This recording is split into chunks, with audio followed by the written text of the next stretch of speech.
that's the sound of the police. You're in. I wish people could see you. You're in your travel gear. I'm all sweatsuited up. A 9 p.m. flight to Dublin, and so you're in the sweatsuit. So today on Seeking Wisdom, we're going to talk about how to work. Show me the money. Let's go. Let's get you. I want you to tell the backstory. We were having a conversation at lunch the other day about how to work. And this is something that you've seen you've seen this over the years. This could be almost like a little follow up to Carry the Water. But this is one of those things that like you don't really, you have to learn it, and it's also one of those things in your career that is so important, but nobody ever tells you that it's so important. How you actually work. And why do you know how to do it? Because this is how I started working. I had the first boss that I had. Yeah. At the time, he drove me insane, and he always wanted to review every email and highlight this. And every time I'd write something, this was before people used Google Docs, just Microsoft Word. Yep. Every email I got from this guy would be like, feedback and track changes. That's good. So it's feedback driven. Yeah. Did he do it forever, or was no? Okay. No, it was a couple months, right? Yep. As I was, I was young, 23, and I didn't know. Still young. I didn't know anything. Yep. Yeah. Of course, I'm still young, but this was like the first job I ever had. And at first it was hard because you get this thing back and it's just bleeding red, right? Yep. Like I spent time writing this thing and it's just blood red, all comments.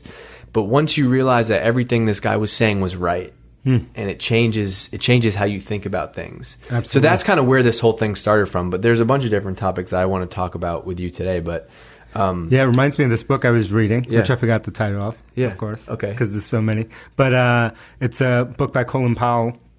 Oh, I think I mentioned it, and it was there's this part in it that I thought was interesting that reminded me of your experience. Yeah, where he said whenever he would bring on a direct report, and I believe this is when he was Secretary of State. If you don't know Colin Powell, he was Secretary of State. He was, the head of the Joint Chiefs, chairman of the Joint Chiefs, and I believe 3-star general.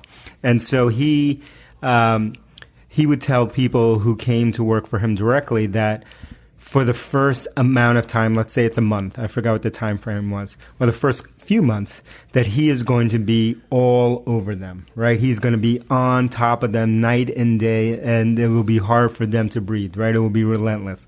And in terms of giving them feedback and kind of what you were saying, kind of being in their shorts. And then, but his goal, and the reason he was telling them this was that this was his form of training, and getting them used to his kind of feedback and learning how he worked and how he ran a group or department or organization. And then over time that he would pull himself more and more away, and then finally he would hardly be involved in what they were doing. Yeah. And I think he said this for a number. First, I think he said it because he wanted to make clear that, when these people were suffering through this, that they knew there was an end in sight. Right, this is going to be over. Yeah, man, this guy won't leave me alone. Yeah. But that this was his form of training. But it's also smart because he set that expectation up front. Like, yes. Because he went out and said that, you don't feel like, even if he is micromanaging, you're not like, man, this fucking guy. Like, you're just, it he changes. Won't let up. Yeah. Yeah, so it was his form of training, and it was like really clear feedback. Relentless, and then let up. But, usually what happens is either someone micromanages forever, right? And so it never stops. They never set that expectation.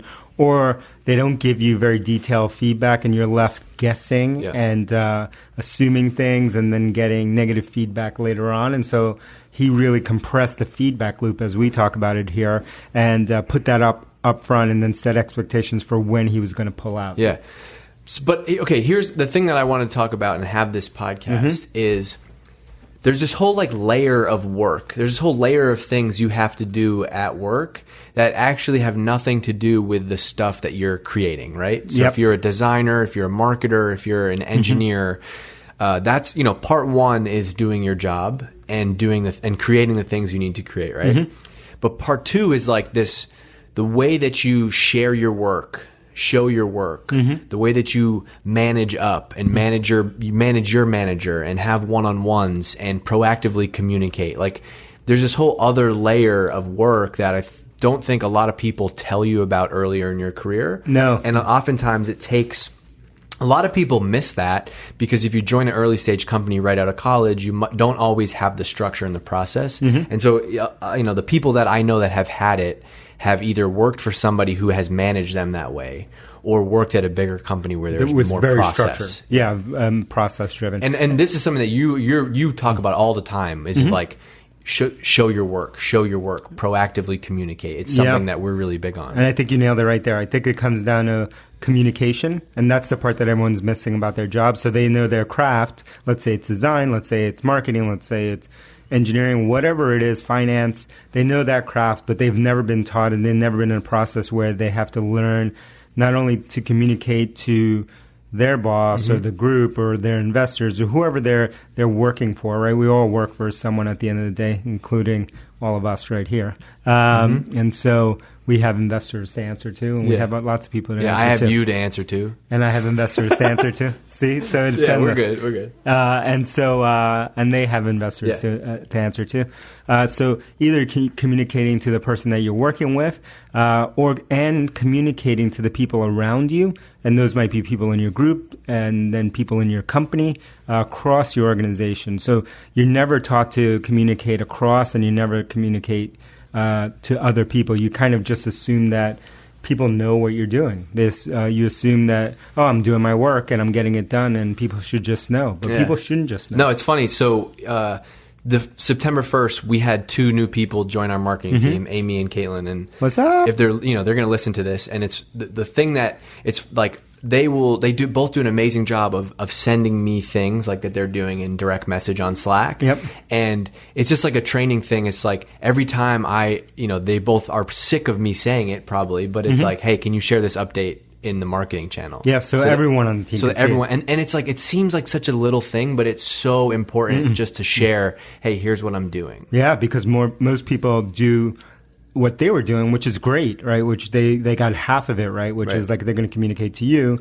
But the other half that was missing was like how to communicate across the team, because across the team, those people may look like a black box. And I think the whole point of this talk that we have is like you want to avoid looking like a black box, right? You want people to be transparent about your work. You want to show your work, and you want everyone around you, ideally in your company, as well as the people that you work with, or for, to know exactly what you're doing. The other thing that happens all the time, I think, is people are really some people are really good at they're starters. Yes, like they'll be like, all right, here's our plan, here's our sales plan for this month, here's what we're gonna do X, Y, and Z, and there's a wiki post and there's Slack messages and all the right stuff happened. Yep. But then you're 2 weeks into the month and there's no follow up. Yes, follow up is the key, and everyone's left wondering: are we doing it? Is this person handling it? Is that team handling it? What is going on? And the worst thing that can happen is for people to wonder, because if they wonder, then that means you didn't do a good job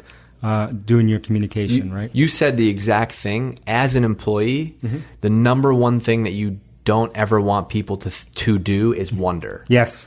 And whether that's your boss or whether it's the people on your team, so that's why, one of the things that we harp on so much is the proactive communication. And the reason is, and it's easier for you to it's easier for you to send me a message and remind me and be like, I got it. Yep. But like, I don't ever want to hear from you and have you say like, how's that thing? How's that thing? How's that thing? Like it should be, it's your job as somebody who has a manager to make sure that they don't have to do that. Yeah. This is like the whole art of managing up is getting ahead of that. Because then it feels like, oh, this is someone who really owns it, who's got it. I know the state of it. I don't have to worry. I never have to check in with this person. Yeah. They've just got it under control. And that is so rare. So this is your 5th company, I think. Who knows? Who knows?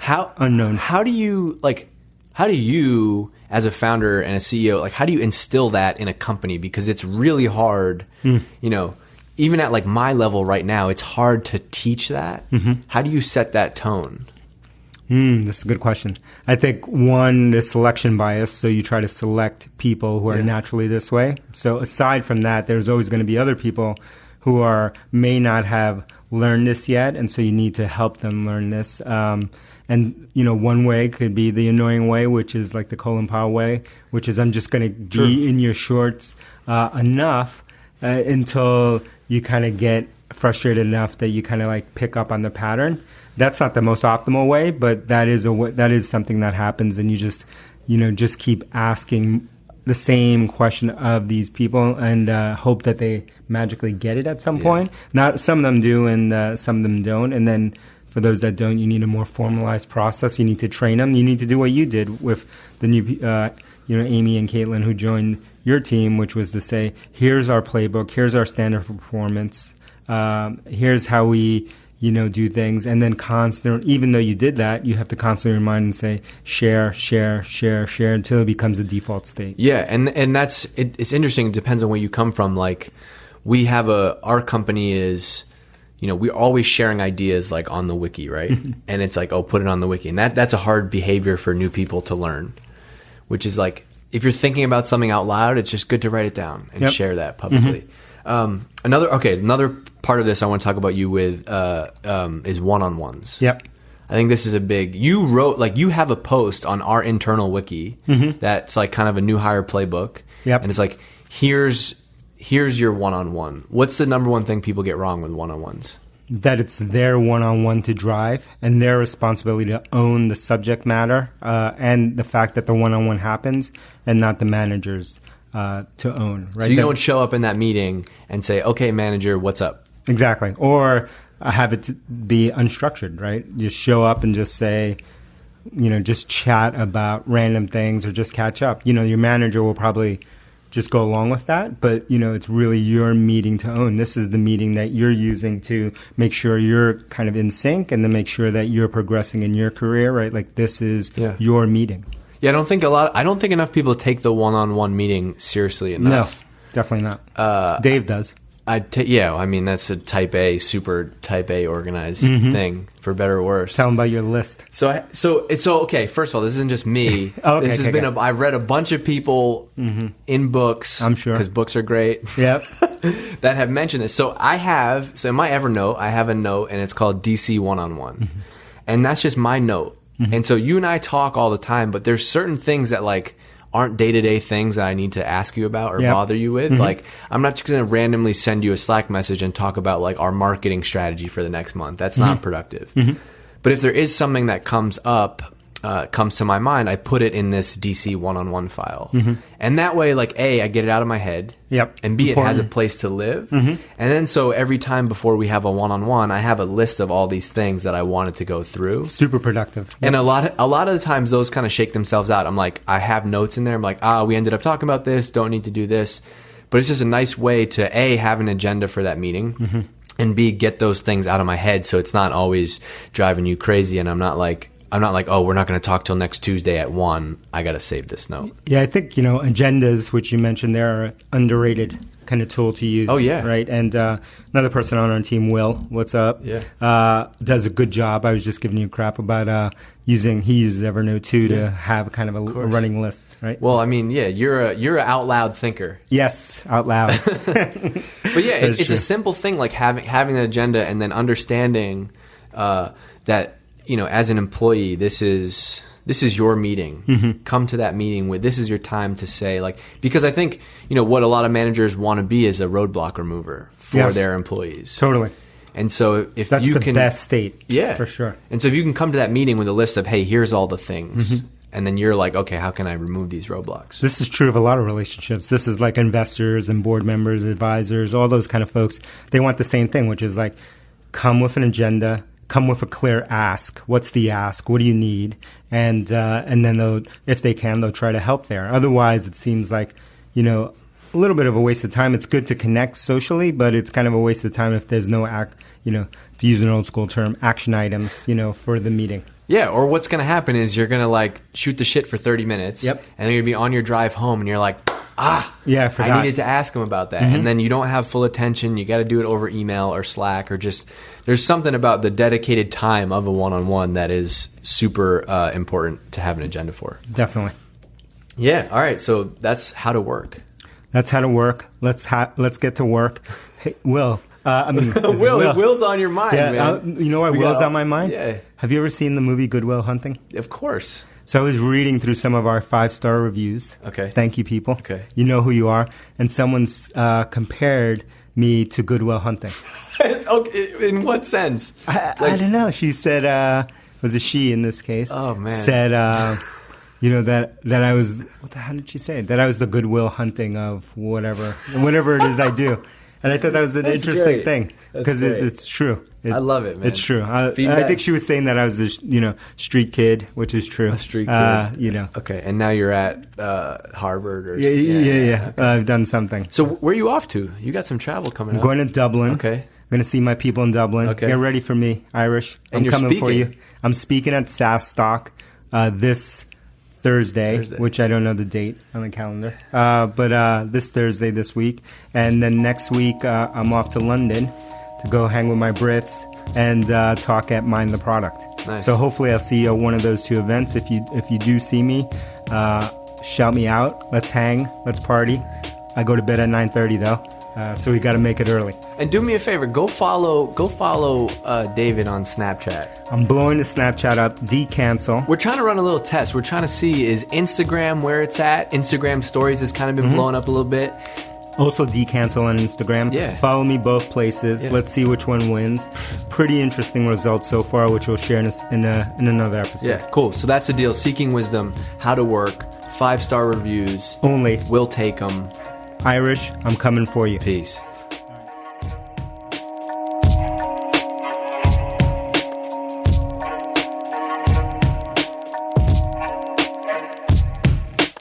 Shout me out. Let's hang. Let's party. I go to bed at 9:30 though. Whoop, whoop. That's the sound of the police.